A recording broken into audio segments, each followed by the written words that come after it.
Coming to you live from Geekly Studios in DeSoto, Texas.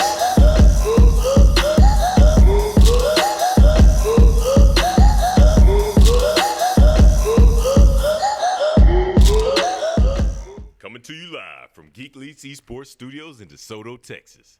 King David Reeves and the MentorConnector podcast present another mentor moment. Great day, great mentors. Rise and grind. It's time to shine. Welcome to another great episode of the MentorConnector podcast here on the Geekly Esports Masterclass series. I'm your host, of course, King David Reeves, and I have yet another very, very special guest with me today. I know you're wondering how this guy keeps doing it. Man, it's not me. Trust and believe it's not me. All credit where credit's due. And this brother here, man, I'll hop straight into it. This brother started his own organization called Miles of Freedom, in which he's the founder and the current president and CEO of. And it's not just any old organization, man. This is born and birthed out of a lifelong story of overcoming struggle and adversity, as well as wrongful conviction. And he is now using his story to help free others who are traveling down similar paths along the same journey that he once was facing himself. This brother is also a recent, not only nominee, but award recipient of the CNN Heroes Honor. And he went on to national level. We'll talk more about that. He's definitely our hero around here in the community, representing South Dallas. Yes, South Dallas, not Southern Dallas, South Dallas community. A good brother and friend of mine, just an overall good guy, stand-up guy, husband and father. And I can't be more excited to have him on the show. And without further ado, y'all please give a warm welcome to my brother, Richard Miles, ladies and gentlemen. Appreciate you, Richard man. Miles Appreciate Jr., to be exact. Appreciate you. My pleasure, my brother. Appreciate you coming on the show today, man. It's an honor, brother. How you been, man? Man, I've been blessed, man. You gave me a real good opening introduction. I'm ready to play sports now. Ready to run out the tunnel, man. I'm ready to run, man. Well, I ain't got no, what's that, baby powder and chalk, whatever that LeBron and Jordan would do. Right, I don't have none of that, but it's all good, man. How is life right now, man? Everything going on, man? You know, life is good, man. God has brought me to a place of balance. That's what I asked him for, walking into 2020. And so I'm in a position to balance everything he's given me. So I'm blessed, man. I'm blessed. Thank you for asking. And highly favored, my brother. Yes, Pleasure, sir. man. Well, I'm going to hop straight into it, man. First of all, congratulations again, man, on your CNN Heroes Honor. Man, Yes, it was like rooting for the home team, man. And I know Yes, a lot of us helped you get there. A lot of us being like the Dallas-Fort Worth community.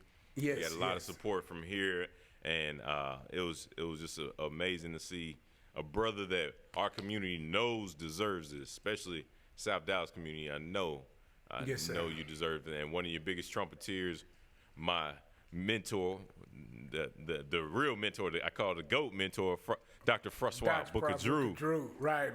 I knew it. You already knew what I was talking about. Biggest trumpeter. Yes. Man, biggest cheerleader out here, and she's so impressive.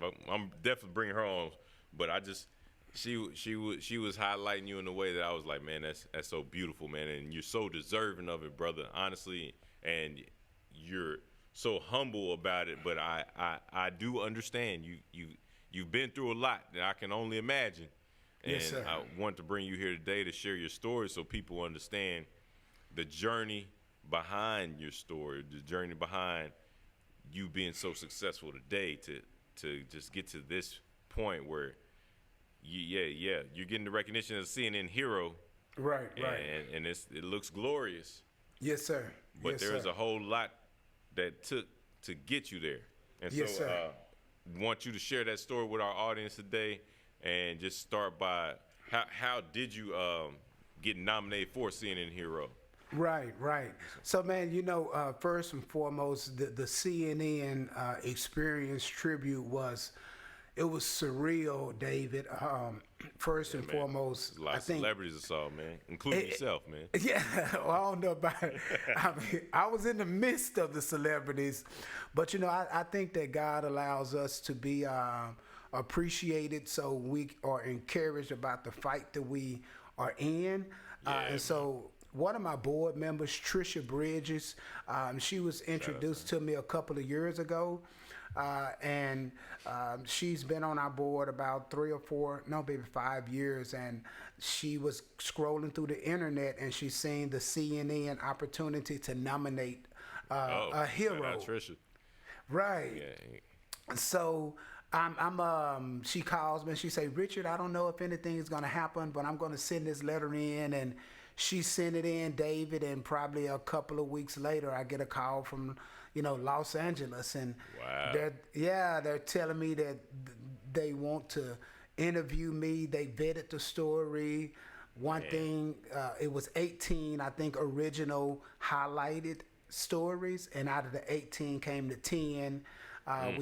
We flew to New York, and that 18, I know, came out of hundreds. Yes, thousands. Yeah, because keep in mind, this is international. Oh, snap. No, I did not have that in mind at all, actually. Yeah. I was only thinking national. Wow, I didn't realize. Yeah, so the lady that won was from Ethiopia. Yeah, I did see that. Okay. Yeah. But I don't know why I was just assuming that her organization was over here. That makes complete sense. Wow. Yeah, so it was massive, man. So how many in the top 10 were actually American? It was 8 out of the top 10. Okay. So you had one guy from India that was cleaning the oceans, and then you had the young lady from Ethiopia. But yeah, it was a massive platform. So you represent all of Texas. Yes, sir. Yes, sir. Yes, sir. Held us down, brother. You held us down well.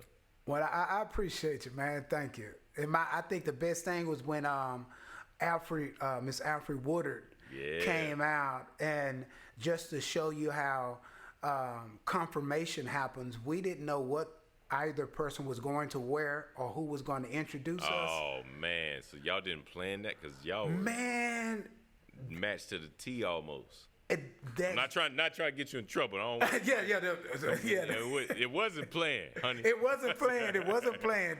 She might be watching. LaToya Miles, it wasn't planned.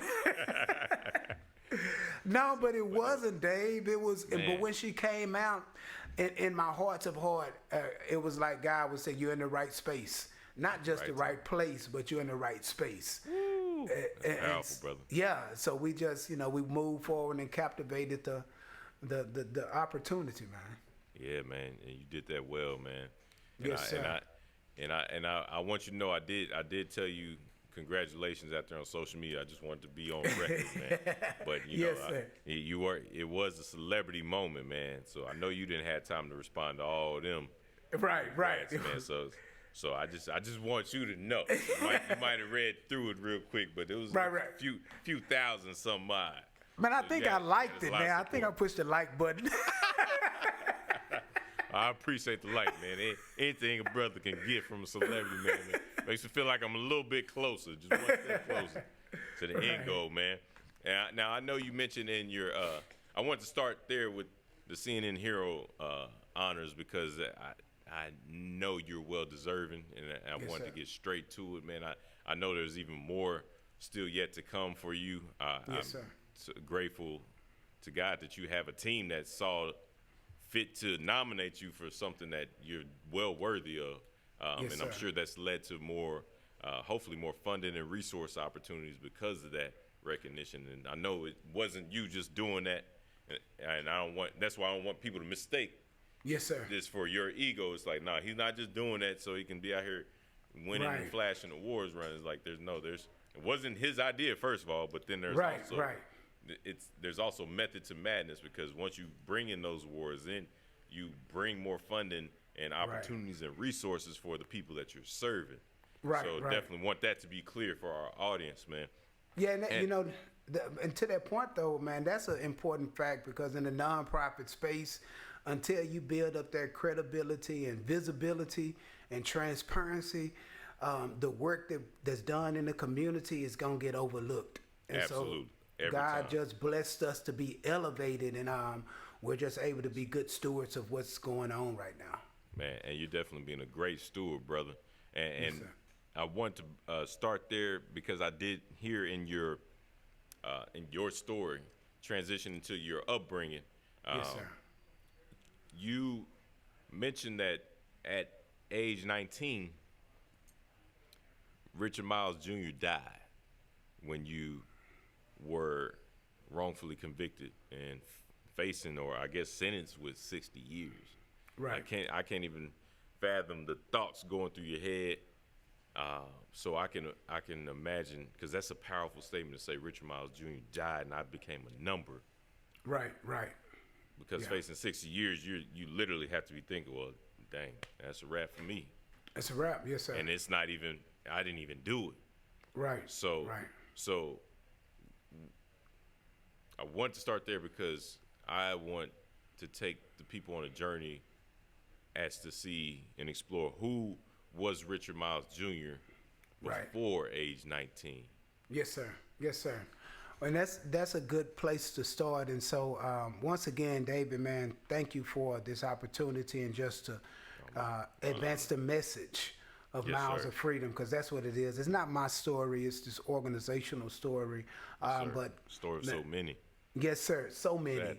But I was born and raised in Oak Cliff, man, Glendale Park.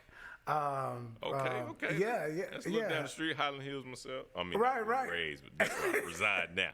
Yeah. So, and I was raised up. I refer to my upbringing as a very spiritually guided household.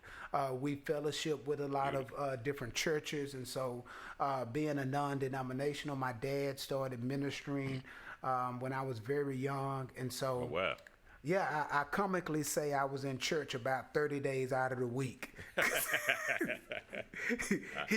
That sound funny, but that could be factual. Yeah, I'm telling you. Know some families like that. Yeah, and so my mom was a teacher. I have two younger brothers and an older sister. She's about 2 years my elder. Okay.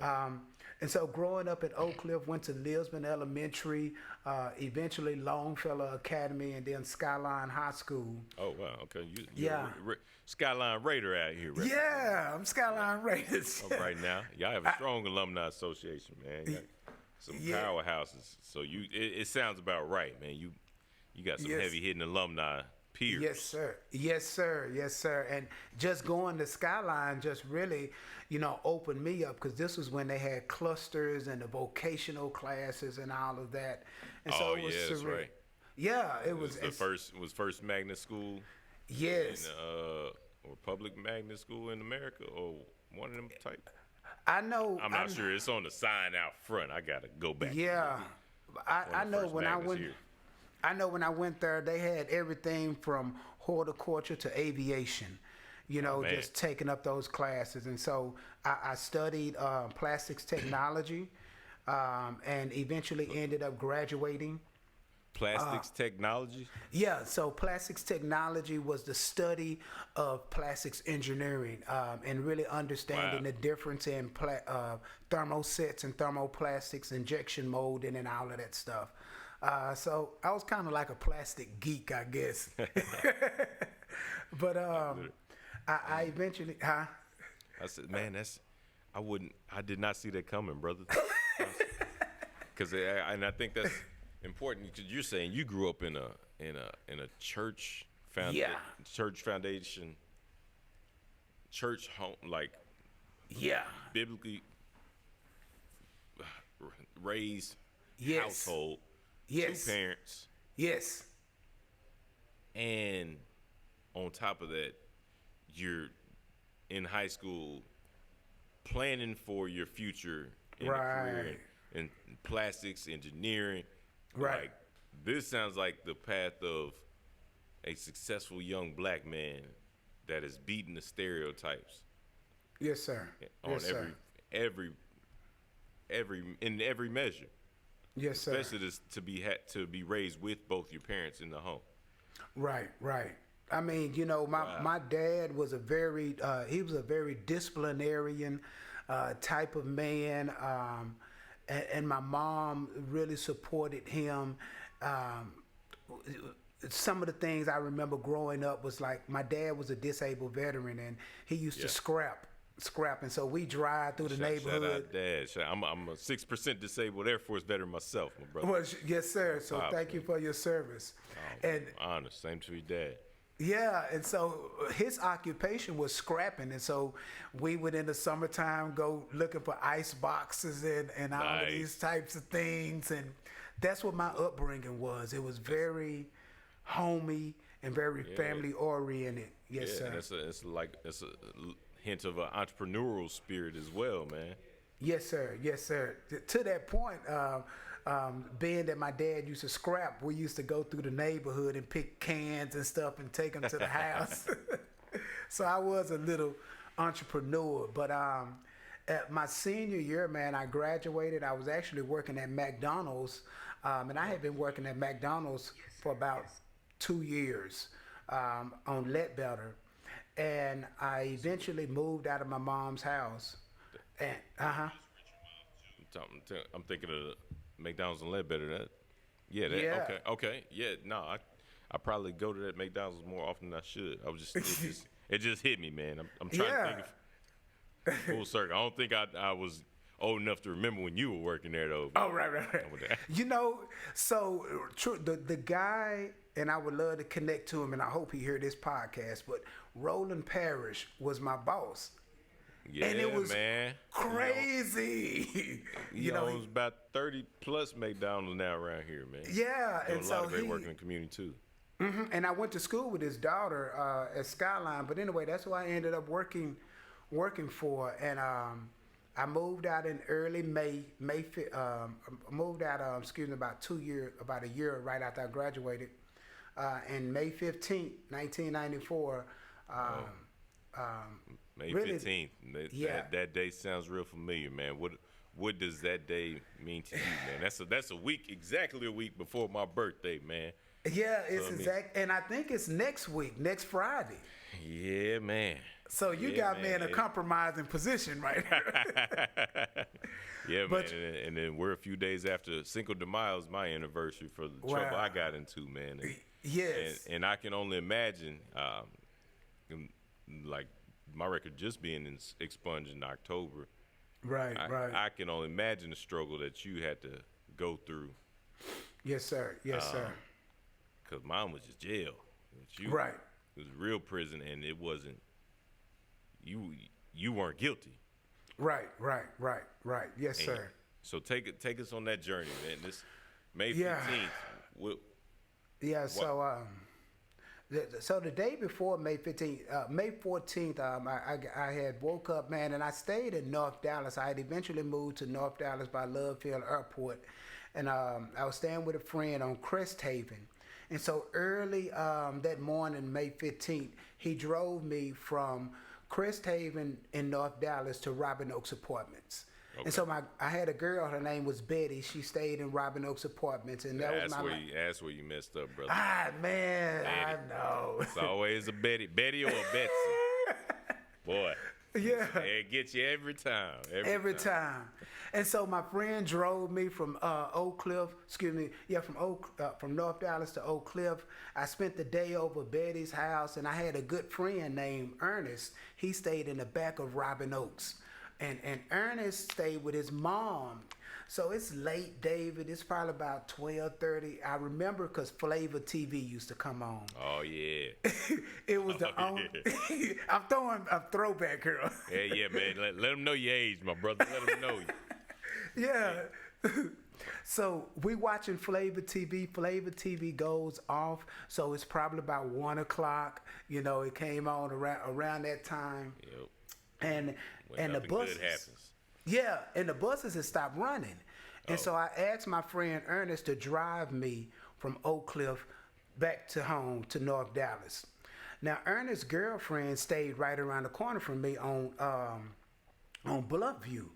So if you know anything about North Dallas, University and Bluffview, coming into North Dallas, we came in off of Lemon Avenue, off of Inwood. So you get to Bluffview, you get to Bluffview first. University in Bluffview. So I got out of the car right there because this girl stayed right on the corner, and I told him, I said, man, I'm gonna walk the rest of the way home. I got out of the car, David. I paid him $5. I walked up University. When you get up to University, you get to Lemon Avenue. You have the airport right across the street and the Sewell Cadillac shops. Right. And so I'm walking in front of the Sewell. Yeah, right. So I'm walking in front of these Cadillacs. I'm walking home, and Lemon Avenue curves off to Bluffview. So Bluffview goes to Lover's Lane, and on the corner of Lover's Lane and Bluffview is a Red Coleman liquor store. I stopped at the Red Coleman to call my friend to tell him to unlock the house and to cut the alarm off. Okay. James, your friend. Yeah. So James answered, talked to him, hung up the phone, and I'm getting ready to cross the street right there across Bluffview. And it's a police car that's sitting right there on the side of the street. I didn't pay any attention to it. Walked by the police car, kept walking. I heard a helicopter. Oh, and Lord. Yeah, in the sky. And so it's flying, and the light kind of shines down on me. I look up, and I didn't take out running or anything like that because I hadn't done anything. And right after the light flash, it's like instantaneous. Police cars came from everywhere, and they're screaming, get on the ground, get on the ground. And I'm laying on the ground, and they was asking me, where was the gun? Where was the gun? I told them. I can't even imagine, man. Oh, yeah. Were you wearing a hoodie? Was that what it was?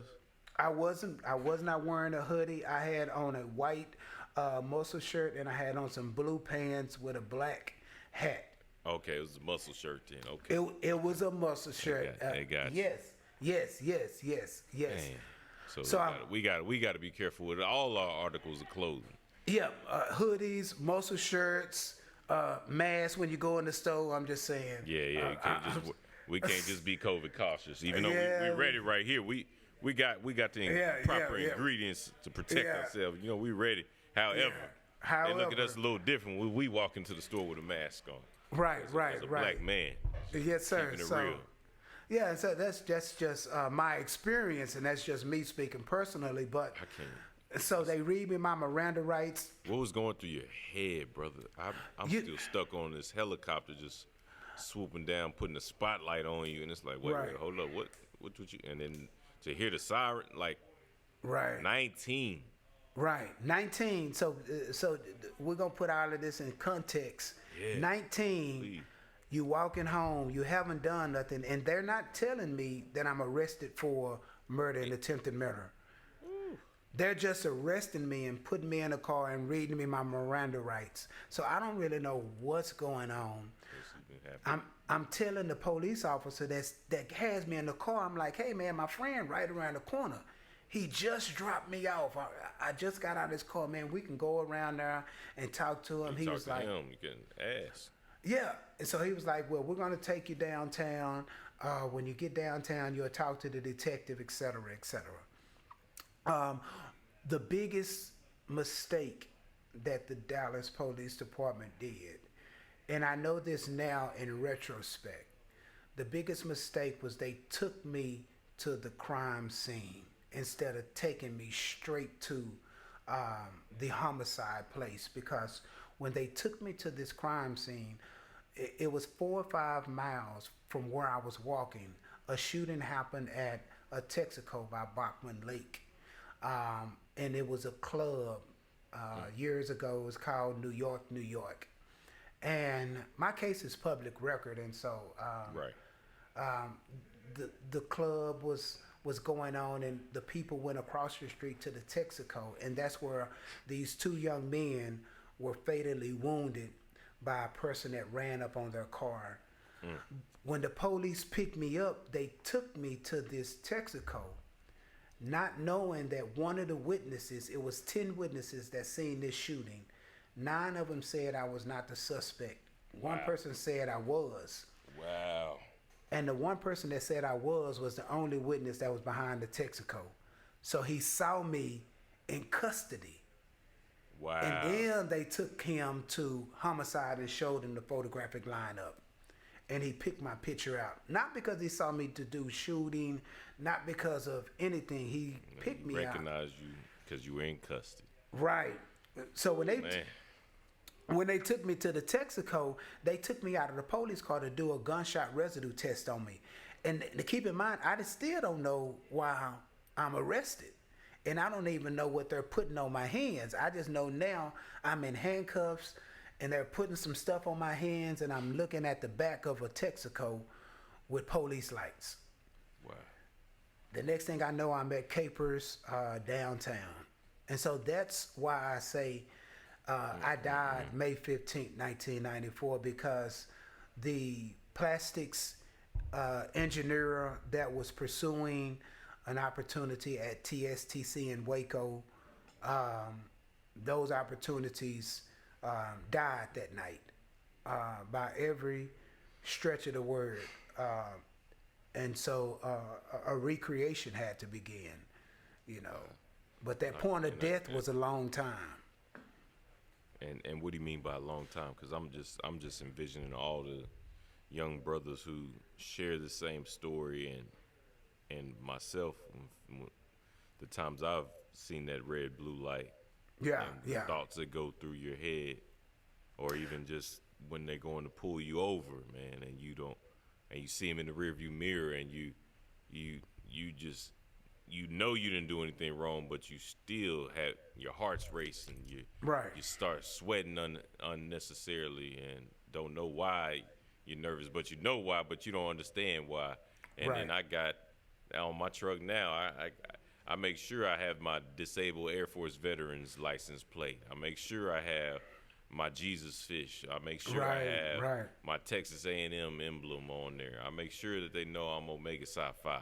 I want them to know who I am, so they hopefully can connect with me in one of those ways, some way, so that they understand I'm not just out here committing crime, because I got to try extra hard as a black man to make sure that I'm not guilty before proven innocent.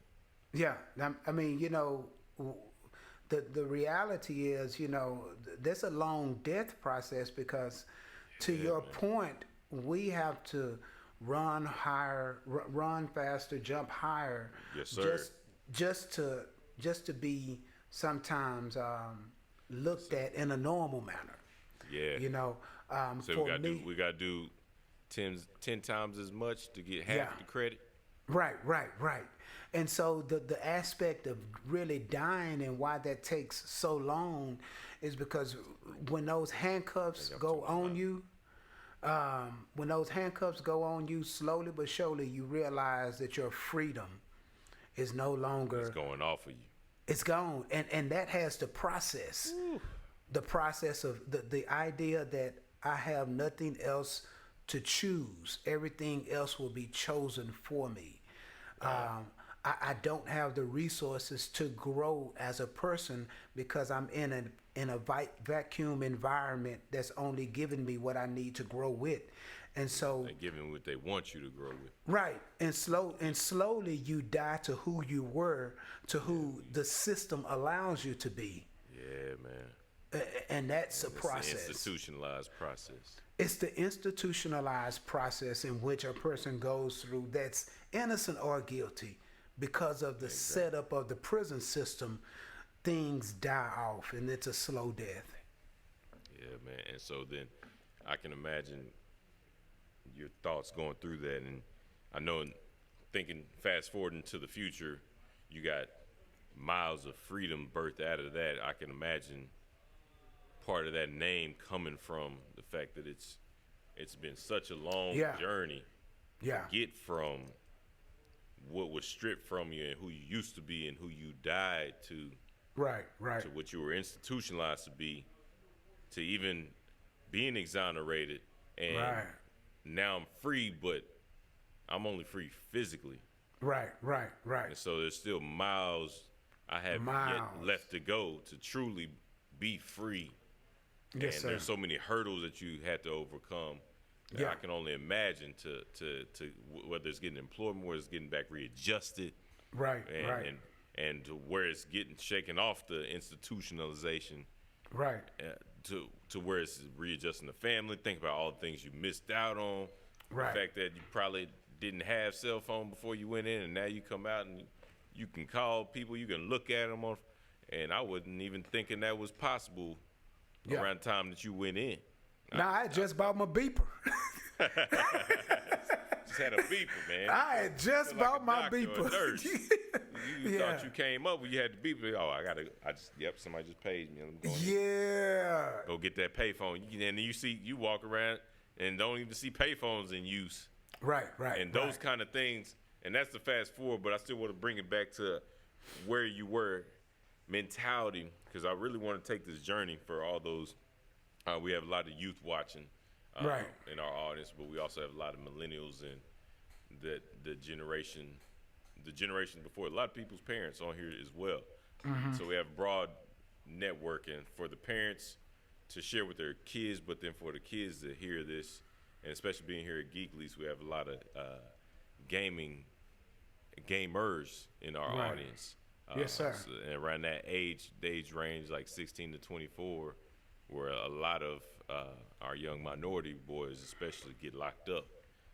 So just take us on that journey of what it was really like, man, to be innocent and go before this judge. Right. So at any time, man, if a question pops to you, just most definitely say, hey, I got a question, because I get in that dialogue, man. And I let you know, any of our audience, if y'all have questions, man, live audience, please ask. My brother here has a powerful story, and he's not afraid to share or ask or answer questions. Right. Yes, sir. So so we're at the Texaco right now. You know. Right. I'm in handcuffs, David. I'm looking around. And the 1 out of 10 that identifies you. Right. Everybody else didn't see you. 9 out of 10 didn't see you. Right. Now, see. One saw you in the back of the cop. Back of the Texaco. And so we don't find this out till later on. So everything that's happening right now, you know, they put me back in the police car and they take me to Capers, which is now, ironically, it's the new law school for UNT. Oh, wow. Crazy. Wow. And it was called Capers at the time? Crimes against persons. Gotcha. Yeah, so it was just a division at the downtown, kind of like homicide place. So I get there and I'm in a holdover. I'm in like this room, and there's a table and 2 chairs, and the detective comes in. His name is B.J. Hooker. And B.J. Hooker comes in and he asks me, he say, where you been today? I had phone numbers for Betty, James. James drove me from North Dallas to Oak Cliff. I spent the day with Betty. Ernest drove me back from Oak Cliff to North Dallas. Carla was Ernest's girlfriend. And then my partner that I stayed with, I gave the detective 5 phone numbers. No, what you need to know, I got it all. I got it. My whole alibi, right here. Bam. Got it. Man, he went out. He stayed gone for about 6 or 7 hours, keeping in mind that this crime happened like 30 minutes prior to them picking me up, so I didn't have time to build up an alibi base. That's a great point. That's very important. He came back in and he said, well, Richard, your story checked out. Everybody said that you was with them, but we got a witness that say they saw you kill one person and shoot another person, and you're going to be arraigned for murder and attempted murder. And so it was at that point one witness. One witness. I didn't know anything about the other 9. You know, I didn't know anything. Who didn't? Right. Didn't put you at the scene. Right. Didn't know anything about that till I was introduced to my court-appointed attorney. But I was. Excuse me, brother. This is making my head hurt, so I'm still focusing. But just forgive me, man. This is a lot. I haven't heard the whole unadulterated version, man. I got to give it to you live and uncut. Please do, brother. Please do. I'm ready for it. Yeah. So I'm then ushered over to Lew Sterrett County Jail, and I'm given a bond for $350,000. They gave me, for the murder charge, it was $200,000, and for the attempted murder charge, it was $150,000. And so I remember that evening calling my mom and dad and letting them know that I would not be going to TSTC Waco because I was arrested for murder and attempted murder. Wow. The blessing out of this here was what was that conversation like? it was the blessing was my mom. Even before I really went into what happened, my mom said, she said, Richard, we know and we believe that you're innocent, and we're going to walk this journey with you. And David, that I needed that very early on in my journey, because it's one thing when you know you're innocent, but when you have to prove to your family or a support system to fight for you on the outside, that takes a toll out of you. Yeah. And so that you start to doubt yourself. Yeah. You I think it's not doubting yourself more so than realizing that the enemy or the system is so huge. Yeah. And you don't feel like that you have the wherewithal or the capacity or the intellect to fight this system that you're not educated to even understand. Yep. That's all intentional. Yeah, it's all intentional. And so my mom expressed her commitment. My dad, once again, keep in mind, my dad read, ate, and digested the Bible. If you asked him about something, it's gonna always come out scriptorial. So who did he compare you to? What Bible character did he compare your story to, man? My story morphed into, and even to today, it continuously to morph into Joseph. Not only the fact of being wrongfully incarcerated, but that he came through the situation, not only helping his family, but helping a nation. Yes, sir. That you were definitely doing, my brother, and that's what makes you a hero, a true CNN hero, or a hero outside of just CNN. Yes, sir. Yeah. Yes, sir. And so I fully acknowledge that I am only in this chair talking to you by the grace of God, and I have to acknowledge that at all times. And my dad, he was more so like, the truth shall set you free. Stand on his word. But he also believed in the criminal justice system. Absolutely. He believed that court-appointed attorneys had the resources, would do a good job. And so we was blind from that part of the criminal justice system. Mm-hmm. We knew the word, but we was ignorant of the law. Yeah. And that's... Ooh, that hurts. That hurts. That's what Jesus talked about, knowing the law of the land. You got to respect it. And you got to. And we die for a lack of knowledge. Yes, sir. My people perish. Yes, sir. Yes, sir. And so that first conversation was bittersweet in the county jail, but it really gave me a foundation to know that I could call my mom and dad, and they needed me, and they depended on the truth of the matter, you know. So fast forward and come somewhat, I'm introduced to my court-appointed attorney. We didn't have the money to have a free world attorney, and so Ed Gray was my court-appointed attorney, and I stayed in. Oh, okay. It's not the Ed Gray around here. Oh, he probably no not that Ed Gray. Yeah, okay. You know what I'm talking about. Yeah, this is a white gentleman. Yeah, but shout out to that Ed Gray. But now this is a white gentleman named Attorney Ed Gray, older guy. So this Ed was really Gray. Okay, gotcha. Yeah. For real. And so I stayed in the county jail 17 months, and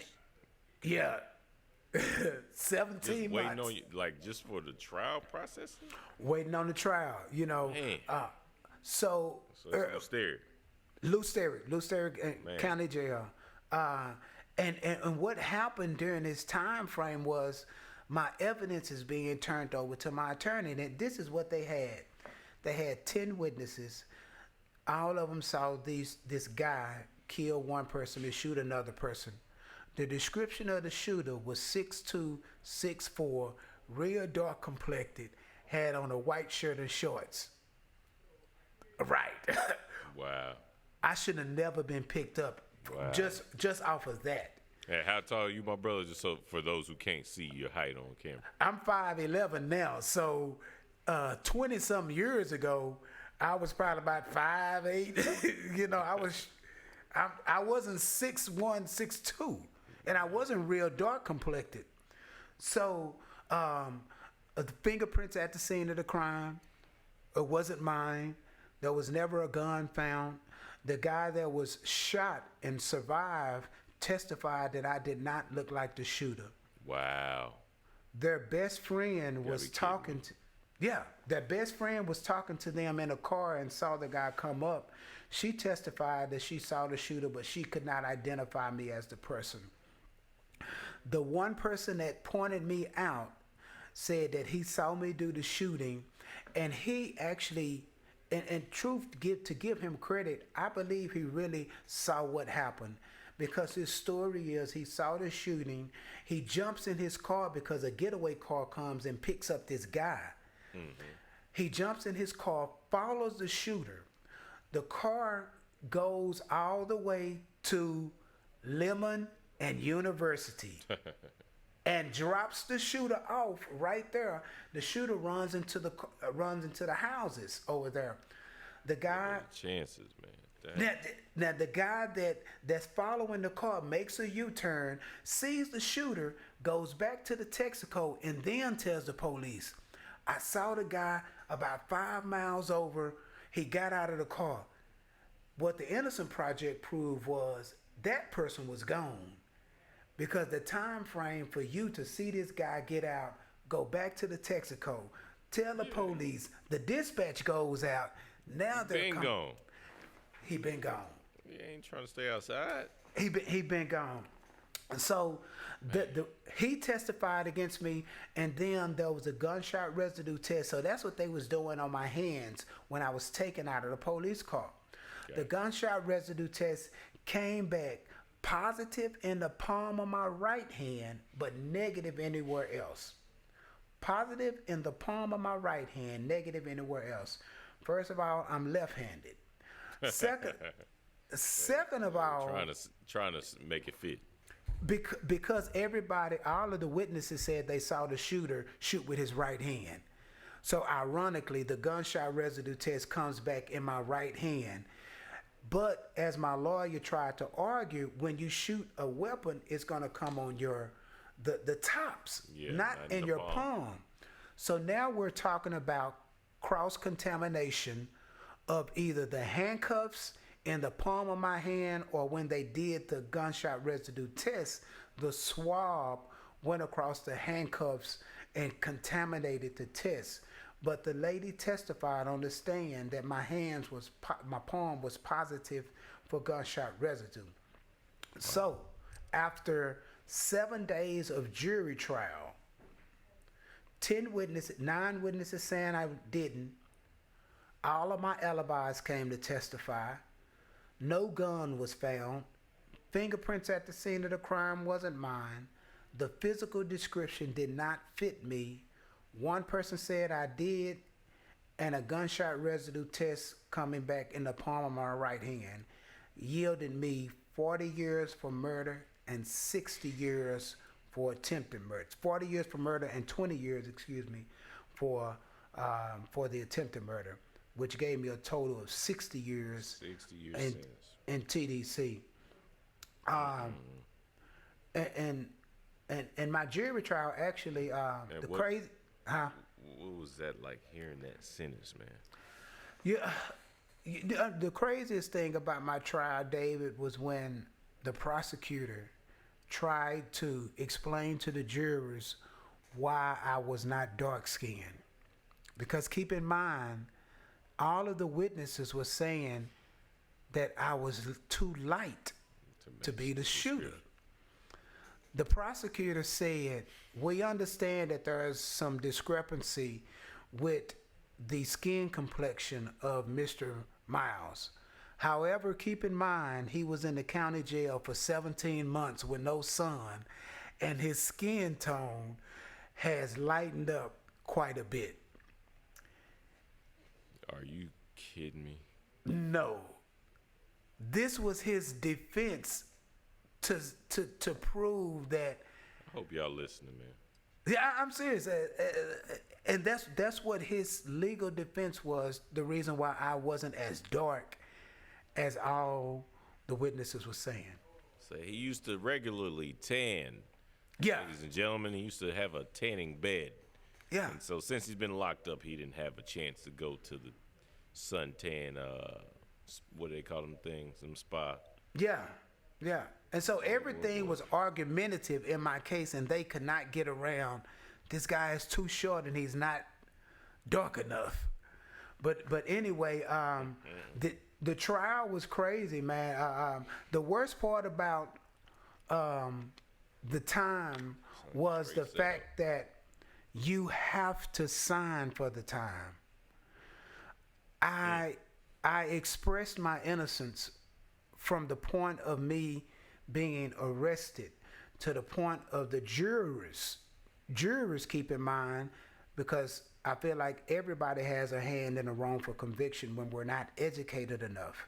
Yeah. Because the jurors were the ones that heard the evidence, and even beyond reasonable doubt, they still rendered a guilty verdict and came back with the time. But I never denied my innocence. And the other thing is, I had to sign for it. And that's something. Literally sign your life away. You're signing your life away at that point. You know. And did the jurors know about your upbringing, man? Did they hear Yeah. household you grew up in, what your plans were? Yeah. So. This, You know, during a jury trial, most people may not know, but a jury trial is broken up in two phases. You have the guilt and innocence phase, and you have the punishment phase. It's normally in the punishment phase where the lawyer tries to provide character witnesses that will help in the determination of the sentence. And so it was during this time that the pastor of our church, you know, my mom, people came to testify about the character of me as an individual. And so that got out, you know. But I think that in jury trials, jurors automatically assume that the person is guilty, and innocence is never really entertained in their mind. Yet they don't, because it's literally guilty till proven innocent. If you can be proven innocent. Yeah, right. And so when you walk in during via d'or, which is when you're picking the jurors, how many jurors actually walk in there, or potential jurors actually walk into the courtroom and say, this guy is innocent? They have to prove to me that he's guilty. No. They're walking. Great point. Yeah. Because you're automatically assuming they got in here. Yeah, he did. They better prove he's innocent or he's going in. He's going in. Yes. And so that whole experience just really showed me a lot from that aspect. Wow. But later on that night, my mom and dad and family came to visit me, and that was a bittersweet visit, because I learned very early on that people wore masks in prison and just in life in general, because here it is, I've just gotten 60 years, and my mom has this not smile, but this look of encouragement. Reassurance it's gonna be okay. Yeah, and I'm back here. I'm trying to laugh it off and make light of it, you know. But inside we're broken, you know. Killing. You know, it's I killing. can imagine how many tears were shed after hearing 60 years, man. Yeah. It was crazy. And then I would be thinking, because my parents are both 65. My first thought is, man, that's their lifetime. Like, this means I'm not gonna see them on the other side.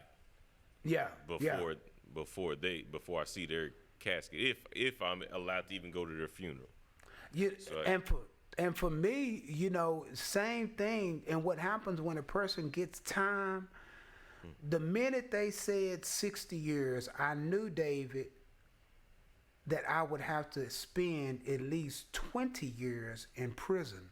So in my head, what I rationalized with was it's going to be 39 when I come up for parole. Man, at 19, so you're At 19, thinking, right? So all right, skip my 20s, skip most of my 30s, and by the time I'm 40, okay, right. that's a little easier to I guess to digest. You have to process it some type of way. Man. Remember the slow death of incarceration. Before you can get to your miles of freedom. Before you get to it, it's a slow death. And so really, that was my thought. And it wasn't that I wasn't going to not fight for my freedom, but the reality was I got 20 years flat to do for something that I had no knowledge of. And that was, I had just turned 20, so I got locked up when I was 19, went to jury trial in August of 1995. So at the age of 20, I was looking at 20 years. Goodness gracious, man. And that's not looking forward to your 20s. Right. Looking at 20. Right. Yeah. I already lived 20 years. Yeah. Now I got to live 20 more with like a whole new life, a whole new lack of freedoms. It's like everything's changed. My parents stripped from me. Mm-hmm. The way of the world, the way everything was, life as we know it, as they say. Right. And so, man, I know we'd be here all day if I were to ask you what that time was like, man. But so I instead just whatever you're comfortable sharing, brother. What I know a lot of people have the horror stories of prison. Yeah. And I know there's a lot of reality to it. I got enough family members been locked up to know there's a lot of it's true. And I can only imagine being in prison with a lot of people who were rightfully convicted. Right. Having to prove yourself. Mm-hmm.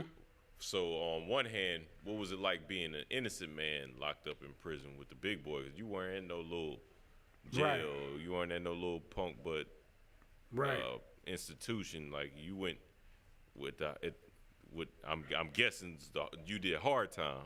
Yes, sir. Yes, sir. Big boys. Yes. And Yes, sir.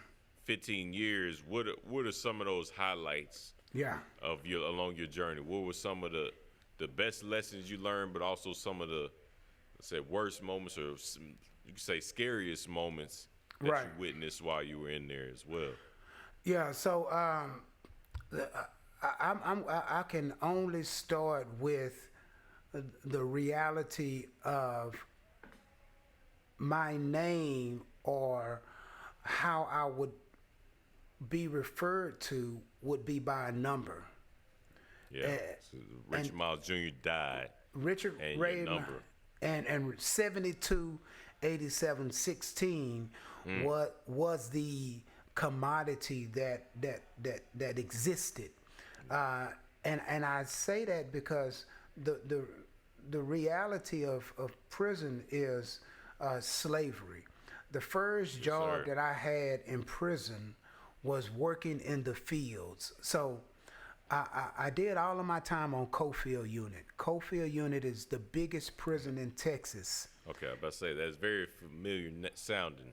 Yes. Like I've heard that a lot of times, in a lot of people's stories. It houses over 5,000 men. It's in Tennessee Colony, Texas, where there are 4 other prisons. Cofield Unit is a maximum security prison. And it's like a slave plantation, you would say? Oh, it is. It most definitely is. It's a new form, new age slavery. I love what Brian Stevens said. It's more evolved. Slavery didn't end; it just evolved. And so, when we really start peeling back the layers of the prison system, we see a lot of parallel with the slavery system. But for me personally, man, my first job was the field force, and just imagine getting up early in the morning, about 2 o'clock, That's when they feed breakfasts. They roll the doors, and you're in a cell. It's 2 people to a cell. It's 6 blocks. It's 6 wings on one block. One block probably has about 1,000 people on it. Goodness gracious. On one block. So just 6 imagine the noise. Imagine. Oh, just taking in all that consideration. I hear when I do the mentor training and advising for our good judge friends, Dallas County judges. So I go up to the Frank Crowley courthouse a lot, so I hear loose there, and it is never quiet. Yeah, it's the city that never sleeps. For real. Literally. For real. Man. So I get there, man, and my first day for the fields, I get up at 2 o'clock. I go eat my 2 pieces of French toast, and the field force comes, and these are all predominantly white men, and you hear these spurs as they just hit the concrete, and they're coming down the hallway to get you for the line work call. And you get out of your cell, and before you get on the trailer, because you ride on the back of a trailer that's pulled by a tractor, it's probably about 6 or 7 trailers connected to one tractor, and on one trailer you probably have about 30 men on one trailer, and that's how they get you to the work site. So before you get on the trailer, they strip you down butt naked. Wow. To make sure you're not bringing anything off the unit. Weapon. So dehumanization, you're dehumanized off the top. Just like they did in slavery. Yeah, off the top, and they give you your clothes back. You get out there to work, and we probably worked in the fields for about 4 hours straight, and you get a about a 10-minute water break. The water wagon comes over. It's in a big tin piece of metal, and if it's summer out, the water is hot. If it's winter out, the water is cold. We're doing everything from picking sweet potatoes to corn to cotton on some units. You have the man on the horse, so it's very labor intensive and reminiscent to slavery, what it is. And that was hard for me to digest. Me being an innocent man in prison was interesting, because when I went to Cofield unit, I felt like, David, that I was the only person ever been innocently incarcerated. Yeah. And my story is that the first person I met on Cofield is Benjamin Spencer. And Benjamin Spencer is probably one of the hottest cases in Dallas. He's been locked up over 30 years. He's an innocent man. The judge actually claimed him innocent. The Court of Criminal Appeals denied his allegations of actual innocence. And I met Ben in 1997. Is he still there? He's still in prison. Still in prison to this day. Man. Does he have a son by chance? Yes, he does have a son. Yes, he does have a son. I feel like I may know his son. Same exact name. Oh, yeah. Junior. If you do, then... Called him BJ and grew up with him. My dad and I instructed karate together, and he was one of our students. Close, but it was the exact same name. Yeah. And I think he did tell me his dad was locked up. Yeah, well, he's and the crazy thing about it, God puts people in your path to just encourage you to keep going. And so Ben cut her in the barbershop, and the chain bus had came in, and I'm sitting on Cofield, and Ben is asking everybody, what you're here for, how much time you got, just creating this casual conversation. And I tell him, I said, man, I'm innocent, man. I just got 60 years. I'm from Dallas. Ben pulls me to the side. He said, man, if you're really innocent, I've been writing this organization by the name of Centurion Ministries. They're in Princeton, New Jersey, and they are one of the only non-DNA organizations that work to prove people innocent. Wow. He said, I think you need to sit down and write them. Wow. That night, I sent them a letter. This brother helped you, even though he still is. And so that's why every time I get a chance to speak, you have to. I have to. I have to. Because he did not have to give me that information. Yeah, man. You know, but thankfully I wrote them, and they wrote me a letter back and said that due to the overwhelming responses, a person spends a minimum of 10 years in prison before they're able to get on their case. Yeah. I had just gotten 60, so 10 years wasn't nothing compared to 60, you know. So my journey began. Some of the highs and lows of incarceration was when I lost my jury trial, a person that goes to jury trial automatically gets a direct appeal. And so I did have a direct appeal. My direct appeal was denied. So when that happens, the person that's incarcerated now becomes an attorney. I had to go into the law library and start to understand the legal system. Wow. I filed my own writ of habeas corpus 1107, and I filed this with the help of other innocent people on Cofield. Wow.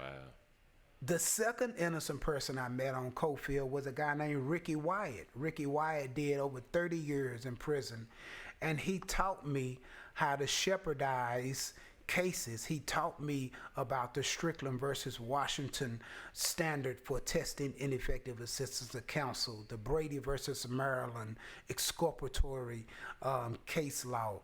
It was multiple so he men. Literally took you to law school.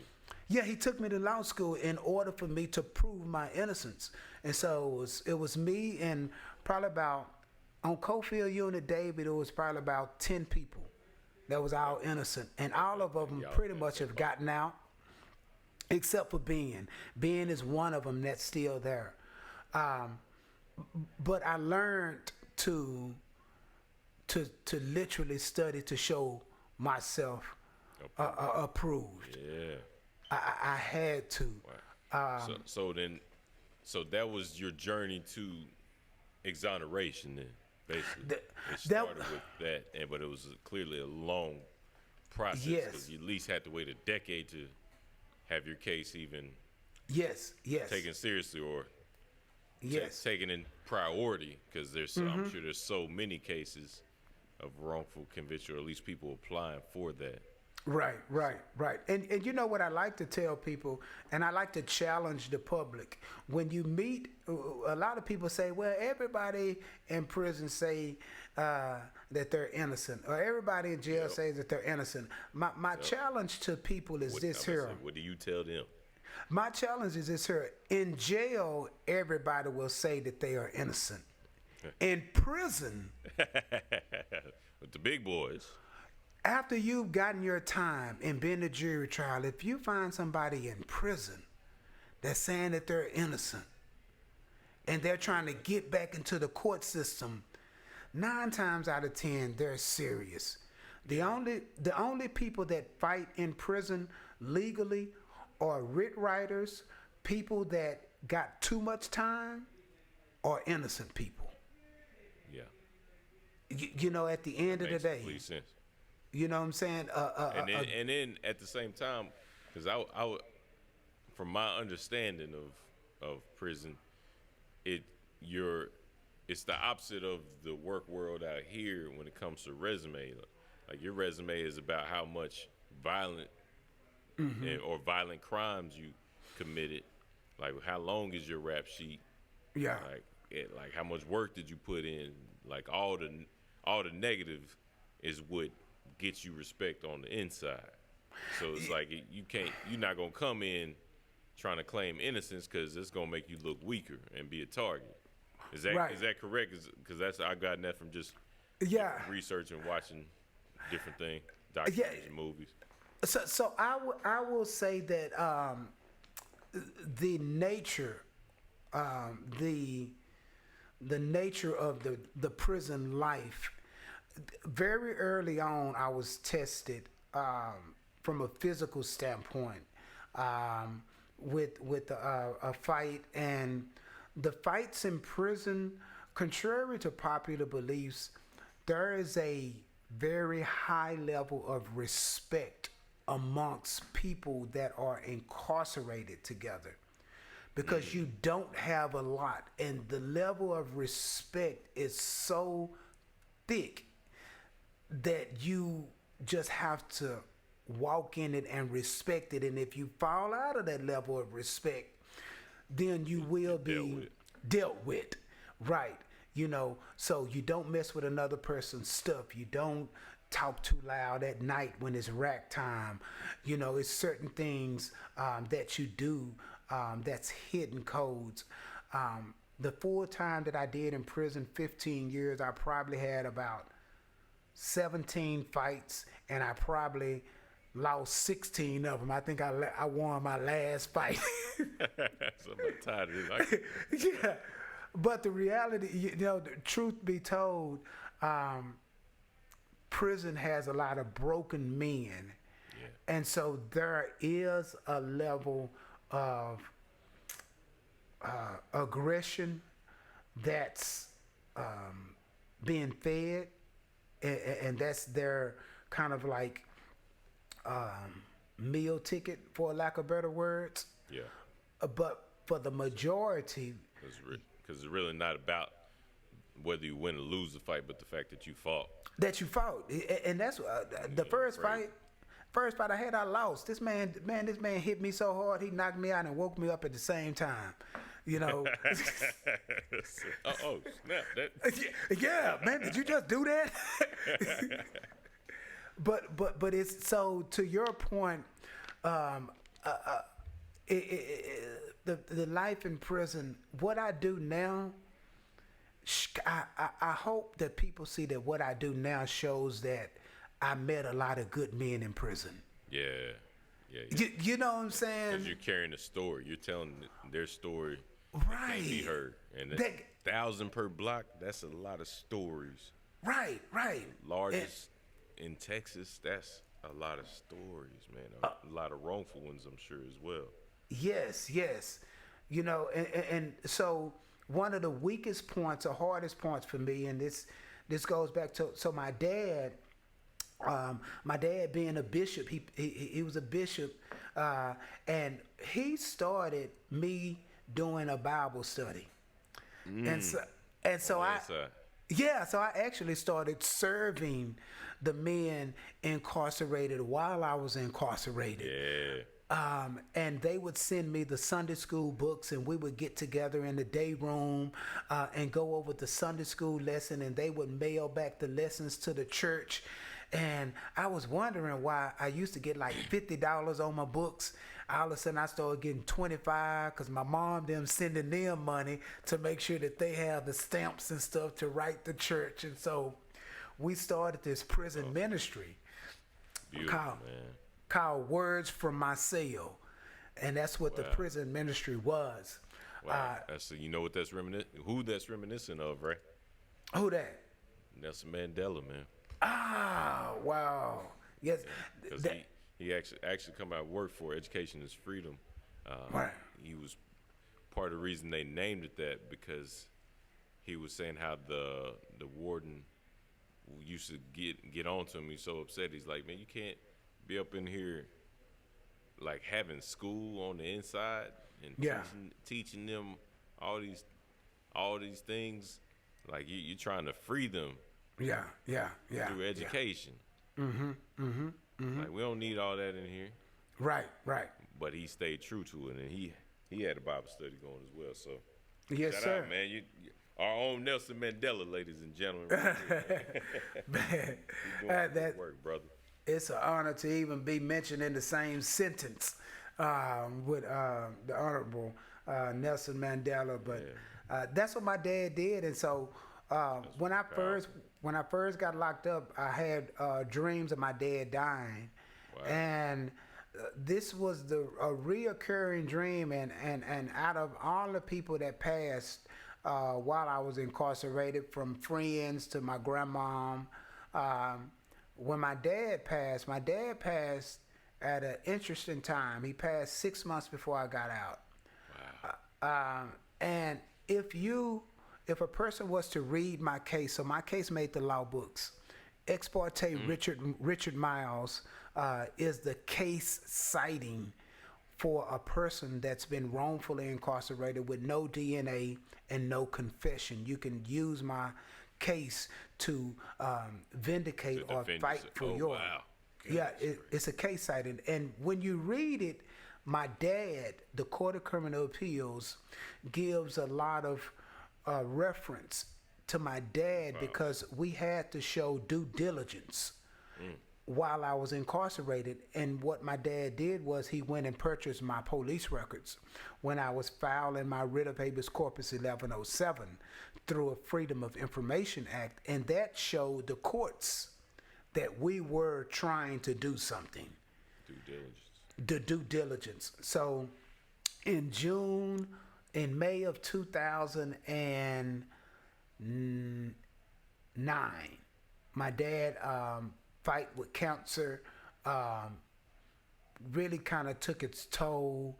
The Innocence Organization had just found out that the district attorney, Craig Watkins, had agreed that my case was a case that needed some looking into. Shout out to Craig Watkins. Yeah, shout out to Craig Watkins, man. I also got a connection to that brother, man. Wow. That's yeah, a small world, seriously. Man, Craig Watkins changed the game. I don't care what nobody say about him. He changed the game for criminal justice in Dallas. Wow. And worldwide, he did. But same thing you're doing, my brother. Same. Yes, sir. Yes, sir. And so Jim McCluskey, which is the head of Centurion, that was actually the organization that eventually took my case in 2007, 10 years after I had actually wrote them. Jim visited my dad in the hospital and told him that your son is getting ready to get out. And when he did that, my dad closed his eyes and he died. He said, I could go in peace. He can go. He can go. Wow, man. That is, he can go. That's he can powerful. Go. That's beautiful, man. That's yeah. And I'm sure as your guardian angel, a lot of these blessings that have lined up from before being released to after being released. Yeah. He had his hand in that. Oh man. I'm most positive, man. You know, I see it all over you. The crazy thing is, when I got out, it's a picture when I'm walking down, I'm walking out of Luce Steric, and I'm with my mom, Jim McCluskey, and it's a police officer and my lawyer. Crazy thing, man. My mom had bought me some clothes to go back in front of Judge Andy Chatham.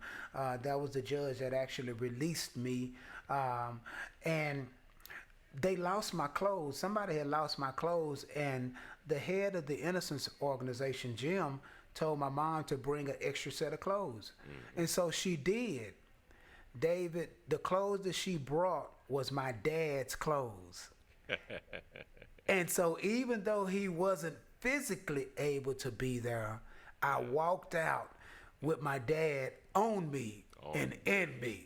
Yeah, you know, so my covered by the Father. You know what I'm saying? Literally. Yes. Man, that's beautiful, brother. And yes, sir.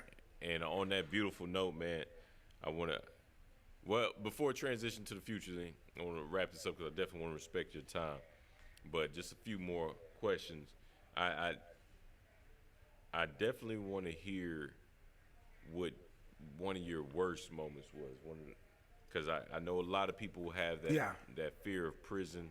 Right. And a lot of times it's tied to the sexual abuse that happens, the rape that goes on. And I want to know, for the people watching, because this is Cofield, this is huge. Right. I'm talking about a huge maximum security prison. So I know it's a whole lot of violation going on in general. Right. What was one of your scariest moments to witness, or most horrific situations? So for me personally, I was blessed to not ever be placed in a situation to whereas I was sexually violated or anything like that. That's a huge blessing, brother. Yeah. So it does happen. It's possible to go without. Yeah, it is. One of the jobs that I had in prison was I worked in the infirmary, and man. and I saw a lot of cases where those sexual violations occurred. Some it's a mixture of either the willingly and unwillingly, but at the end of the day, these things occur. I would say for me, when I first left Dallas County Jail, I went through a transition unit, and this is where they kind of like the diagnostics, and I speak about this in a little short documentary. But I was in the day room, and I saw a table of it was like 4 or 5 white guys, and they was playing dominoes, and a guy walked into the dorm and he was sweeping, and he had one of those brooms where it was kind of like wide and you kind of like a deck broom, and he's sweeping, man, and this white guy walks up behind this other white guy, and he takes this broom and swings it, and then hits him in the center of his head. Ooh. And he hit him so hard that the broom broke, and the guy buckles, he falls to the ground, and this white guy, takes this broom, the broke part, and he just starts stabbing this guy, the white guy that's laying on the ground, just stabbing him. Come to find out that these were 2 rival white gangs. Right. So Aryan Nation. Aryan Brotherhood, all of those things. But I saw the level of violence, but also this was right in front of like the guard. So I saw like the level of just no hold bars. It was just a totally different world. What was going to happen? Right. Or think about. It is what it is. Yeah. The crazy thing, I get to the unit, and the showers, David, is right behind the TV. Oh, man. So if you're in the day room and you're looking up at the TV, the shower is like right back here. So dudes can just really, you have no freedom, no privacy. And that was the scariest thing about prison life. It wasn't the violence. It was the fact that you have no privacy. Wow. That's powerful, because a lot of times people don't think that. That's not the first thought. And at the same time, as soon as you say shower, you think, don't drop the soap. Yeah. Look here, man, that soap drop, I start washing with water. I'll be like, I don't need no soap. I don't need those. Yeah, I got 2 bars. Yeah, but it was a surreal place. When I turned 30, that's when I think I had a breakdown when I turned 30. I had been locked up 11 years. All your 20s, man. Yeah, all of my 20s, and I think at the age of 30, people kind of like take an inventory on their life. And absolutely, I'm just over that hump, man. Right. 32 in a few weeks. Right. That's exactly that time. At 29, you're like, am I exactly where I wanted to be in life, where I thought I should be, and accomplish everything I thought I should accomplish? And it's midlife crisis before your midlife crisis. Right. So I can only imagine having all your 20s stripped from you. Right. Literally. Right. And doing inventory. And so I remember I was working in the infirmary still, and I went to work one day, and one of the nurses, when they used to come in, they would always speak to me, and they would say, "Good morning, Miles." And my response, David, would be, all right. And so, this little short, white lady, she would look back at me. And so this went on a couple of days. And so one day she asked me, she said, Richard, she said, every morning we see you and we say good morning and you always respond, all right, all right. She said, why don't you ever say good morning back? And I thought for a moment. And I hadn't said good morning. You don't say good morning in prison. You just wake up. You don't look at your cellie and say good morning. You look at your cellie and you be like, you all right? Yeah, I'm all right. It's just another day. Yeah, it's not a good morning for you. It's not. But what she challenged me to do was to acknowledge that the morning was still good. Yeah. Regardless of your situation. That's the ultimate level of gratitude, man. That's it. It's a good morning. Wow, I'm alive. It's a good morning. I may be wrongfully in prison. I may be hungry. I may be sick, but it's still a good morning. God did not fail me. He did what he's supposed to do. Now, what I do in this morning is up to me. On me. Yeah. But I got to acknowledge the good morning. And she and my mom changed my perception in the place of incarceration. Wow. So similar to Nelson Mandela, just because you were locked up. Yeah. Doesn't mean you couldn't be free.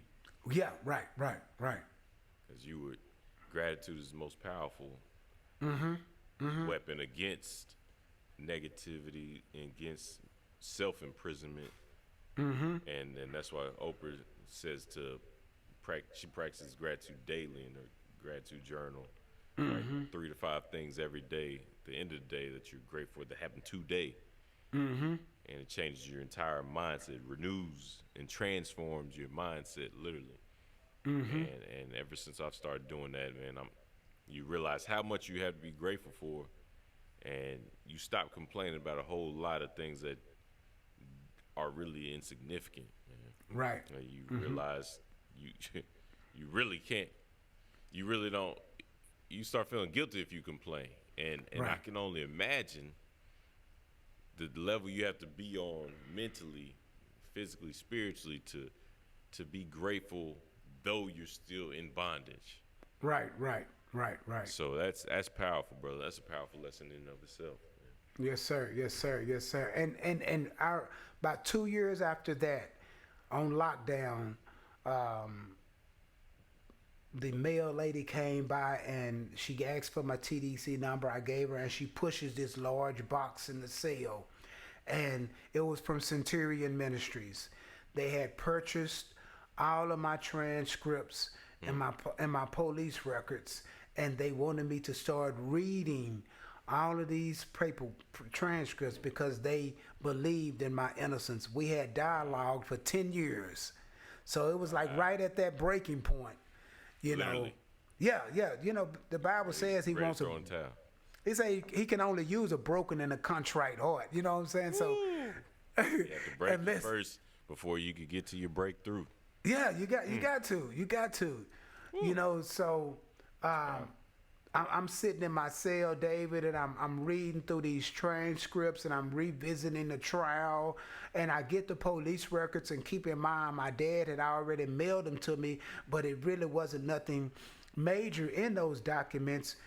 But the difference was the Dallas Police Department gave the Innocence Organization 85 documents. They only gave my dad 25. When I read the police records that the Innocence Project sent me, one of the first pages was a phone call that was made to the Dallas Police Department, the homicides, from a lady who boyfriend had told her she had did this shooting, and she had been getting beat up by him for a couple of years, and she gave a very detailed description about my case. And she says, that's what I was going to ask, if they ever found the guy who actually did. They had the information waiting for jury trial. Wow. It was in the police records. So it was. Man. So it. Whew, yeah, there had to be a greater purpose in this. So that you were meant to go through this, because that's And for the records to be preserved. Yeah, and for the records to be preserved.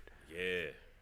You know, I mean, that's why, you know, I did 15 years in prison. I got locked up May 15, 1994. It took them 15 months to do my case. The number 15 is new direction after deliverance or rest after bondage. You know. Wow. And that's exactly what you're delivering through Miles of Freedom. Yes, sir. Rest. And so tell the people what Miles of Freedom is all about. Yes, sir. Because I know you have the workshops, you got the transitional employment with the lawn service. I've seen the family visits and all that. Tell people you got the produce. Right. What all is Miles of Freedom about? Because that's You know, if we was on the elevator and I had to give a 5-second spiel, shout out to Dr. Francois again. But if I that bitch. You know, at the end of the day, Miles of Freedom is a holistic reentry service program that supports the individuals, families, and communities impacted by incarceration. Beautiful. We believe that not only does the person needs assistance that's been incarcerated, but how can we wrap our arms around the family and the community to sustain them until that reconnection is made, if it needs to be made. And so we've built an organization over the past 88 years that's served over 1,500 people with about a 7% recidivism rate. That's how successful. Yes, sir. Yes, sir. And 7% recidivism means only. That means 7% of 1,500. We're looking at about a little over 100 that's went back to incarceration. Wow. Yeah, over 8 years. Yes, sir. That's killer compared to recidivism rate overall, because once you're institutionalized, they give you a month or two before you come back. Right. And so that we've been blessed to do this through very in-depth case management services. We've grown to provide case management that's kind of steered by Ms. Tavia Murrow. She's our program director. So anything from getting your ID, keep in mind, it doesn't matter if you did 5 years or 50 years. Only thing you're getting when you come out of prison is $50. That's it. Wow. So you need somebody that's going to help you get your ID, your Social Security, your birth certificate, help you build a resume. What does your work experience? What does your work experience look like? How can you translate what you did in prison to make it credible out here? Right. And so that whole piece right there, we try to work with the men and women returning home from prison. And so with the 7% recidivism rate, I imagine your workshops and those kind of career trainings, which is kind of what I do, my day-to-day job with Education Freedom, and try and encourage mentors to do, because we all have been there and need that resume and interview help, the mock interviews, the career coaching, so to speak, or just trying to figure out what skill sets the youth do have so that they can learn how to articulate that and leverage it for their future success in different careers. Yes. I imagine you've been pretty successful with your workshops, man. Yes, sir. They have been very successful. Yes, sir. And employment as well with the lawn service. Yes, sir. So our lawn service grew. Our lawn service is up under what we refer to as a TTE, transition to employment, because what we understand is a person coming into our program, they need to be in a position to make some money immediately. Absolutely.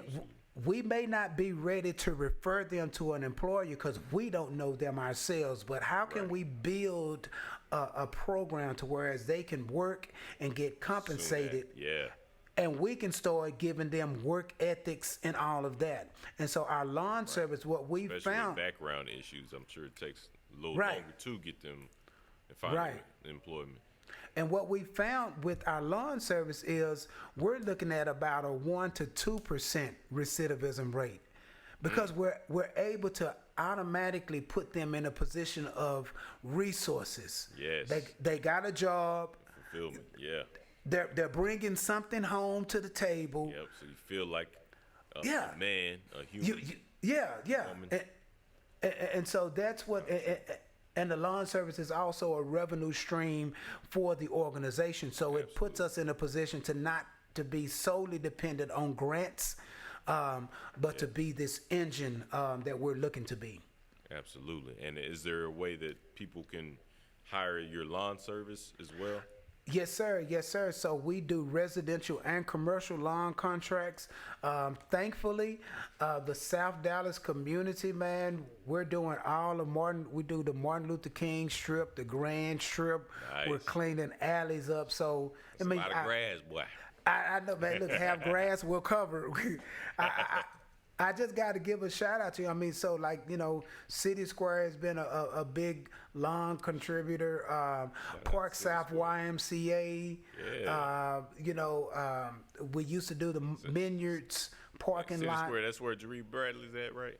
Where's that? Jaree Bradley? Square? Yeah, we're actually one of our biggest projects is the Forest Theater. So making sure that grass is cut and maintained and all of that. So it's good to know. Now I'm gonna brag on you when I pass by and I'm riding with people. Like, you know my boy. And if you see some trash, call me. If you see some trash, call me. Right away, man. Yeah, pull my coattail. But and our newest baby or addition to the organization is the fresh produce distribution. Yes, I saw that out there, man. Y'all doing some good work. It looks like a lot of food or a lot of produce has been out there, man. About how much you think y'all been pushing out? Yeah, so this started last year in June. Leadership Dallas class of 2019 presented shout out to them, presented a proposal to the city of Dallas to address food insecurity. And so with Pamela Jones, which is the head of the MLK Center, and Miles of Freedom as the financial stewards, we network with North Texas Food Bank. And nice, man. Since Good June, man. Since June. Yeah, since June, we've distributed about 370,000 pounds of produces to the community of Dallas. Our produce distribution is no income restriction, no zip code restriction. So it's not limited to just South Dallas. It's all over Dallas. It's all if you need food, then we want you to be able to come. But at the end of the day, we want you to also know that people that's been impacted by incarceration are the people that's making this a success.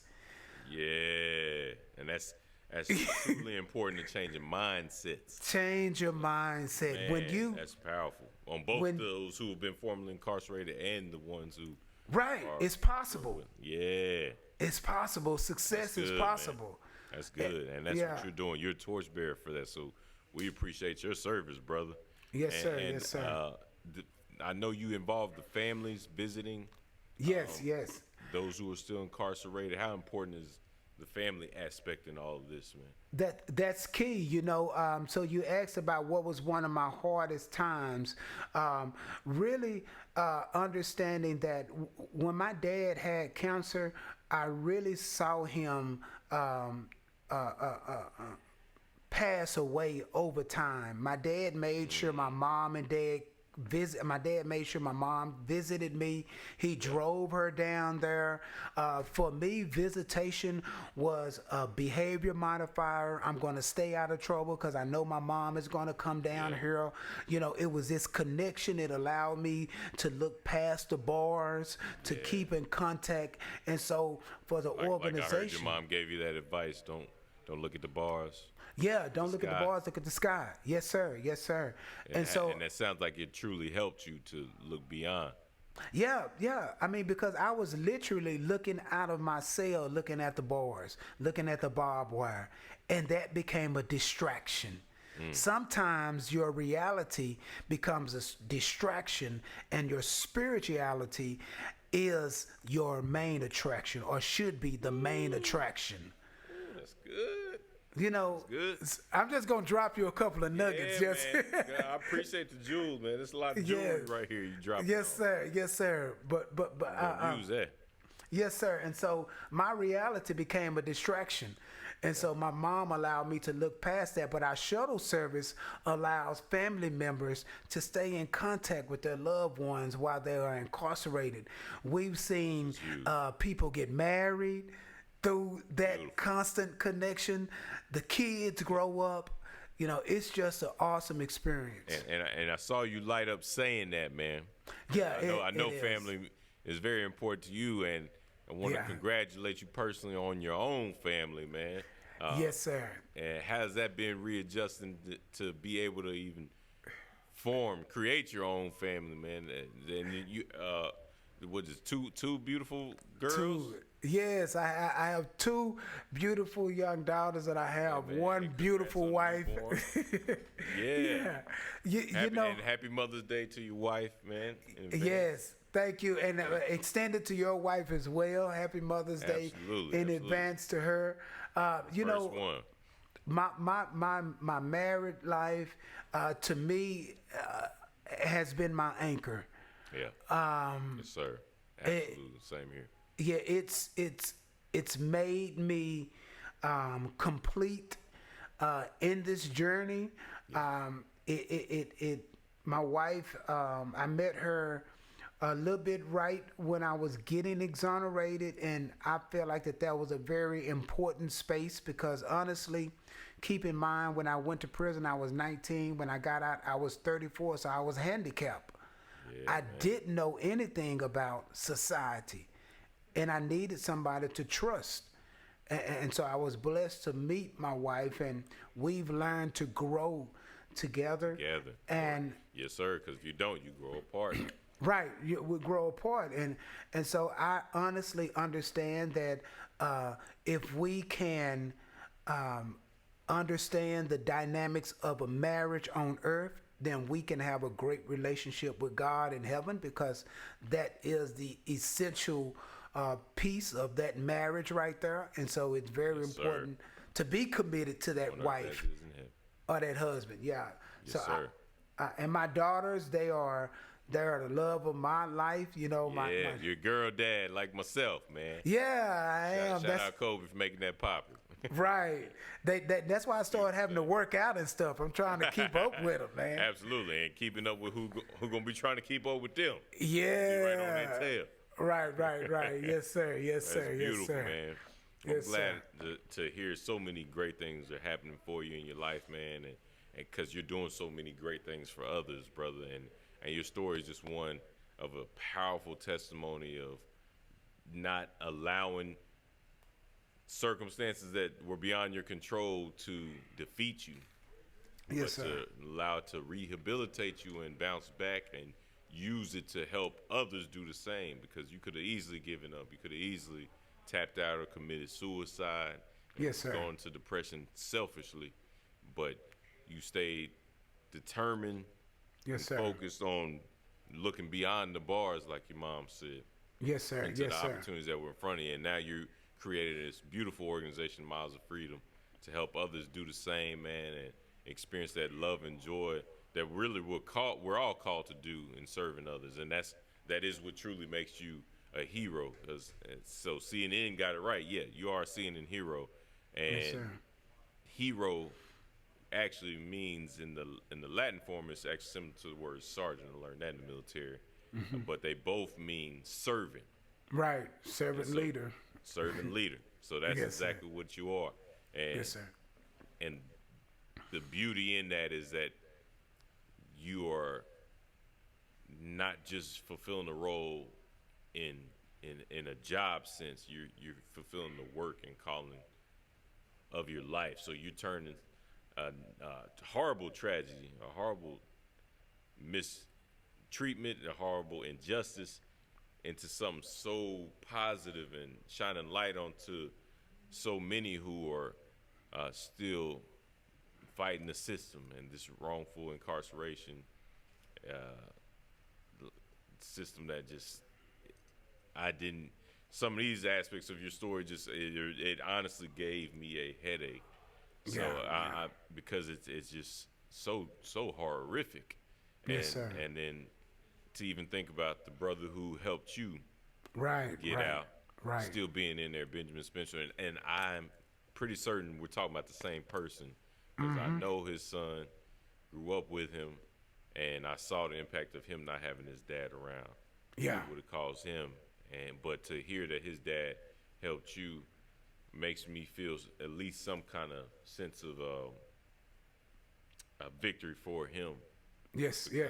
That's what it's about. So you have taken that torch for on his behalf and those others who you know are like him. Yes. Who don't all get out, don't all defeat the system. Right.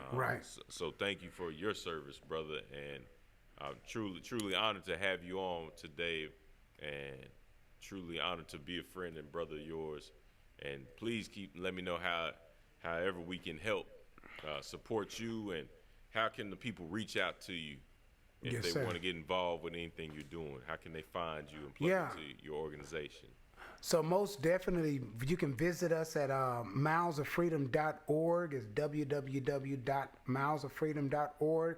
You can also give us a call. We're still, even during this COVID pandemic time, we're still essential service providers. Absolutely. So you can give us a call at 214-290-2337 for either lawn services or some case management assistance. If you need some help, we're still working with people. And is that to volunteer as well, or if I want to donate? Yeah, so if you want to donate, you can donate online. We have a secure donation platform. You can also visit us. We're located at the Martin Luther King Jr. Center, but obviously during COVID, we're not at the office right now. Right. So we're basically doing everything virtual, but that's how the best way. And also follow us on Facebook, which is the Miles of Freedom, and keep you update and the newsletters. Yes, definitely, sir. Brother. Definitely. Y'all plug in. This brother's doing real work and truly changing not only his community here locally, citywide in Dallas, but nationally, man. And he's doing it and carrying us all with him. And so we owe it to the brother to keep supporting him and all those lives he's impacting.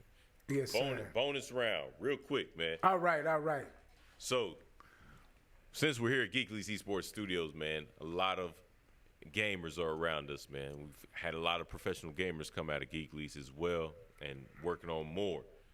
Gotta ask the question. Right. What's been the impact of gaming or playing video games growing up on your life or in your childhood, brother? Right. You know, for me personally, I dabbled with games very early on, and what I would say gaming brought to me was the realization that everybody has a competitive nature. And we just have to hone into that competitive nature. Yeah, we all want to win. We always, and how can we use that in a positive manner? That's good. So redirecting that toward positivity instead of that competitiveness to get up and win the game and do this here. Yeah, in life and all aspects of life. Yeah, what if the best opponent was yourself? Reminds me of the powerful quote, says the only person I'm trying to be better than is the person I was yesterday. Right. Yes, sir.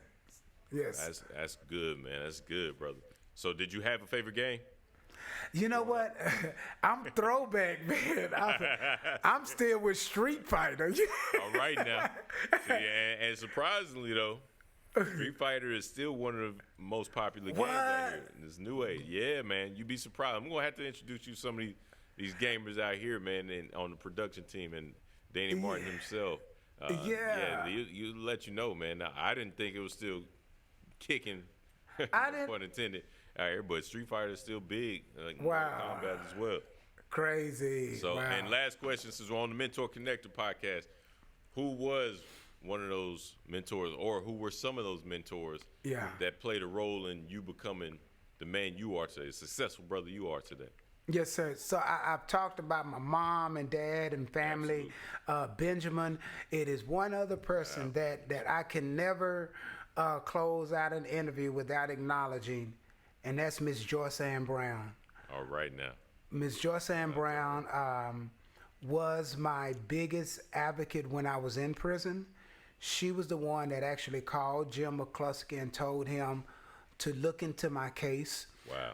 When I got out during my transition, she pulled me into her office on Atlanta and Romine, Mass, and she began to teach me about nonprofits, who to work with, who not to work with, and she passed the torch on to me. So Ms. Brown passed a couple of years ago, and everything that we do now is because of her. Yes, she got to see me free. Yes. So she got to see you to the finish line of your miles to freedom. Yes. Miles of freedom. Miles of freedom. Yes, sir. Yeah. Yes, sir. Man, yes, sir. That's beautiful, brother. That's a great way to drop the mic and end this show, man. It's been a powerful interview, brother. I want to thank you again for coming on to the MentorConnector podcast here on the Geek League's Esports Masterclass. Your host, King David Reeves, and humbly, man, it's been an honor to interview my brother, Richard Miles Jr., ladies and gentlemen. He's back from the dead. He's back from the dead. And changing lives and bringing others back from the dead with him. So thank you for sharing your journey with us, my brother. Thank you. To Miles of Freedom, and I appreciate you helping, just like Harry Tubman did, helping lead others to their freedom as well, my brother. Yes, sir. So please keep doing what you're doing. Thank you again. This has been another powerful episode. King David Reeves, Richard Miles. We're out. Love y'all.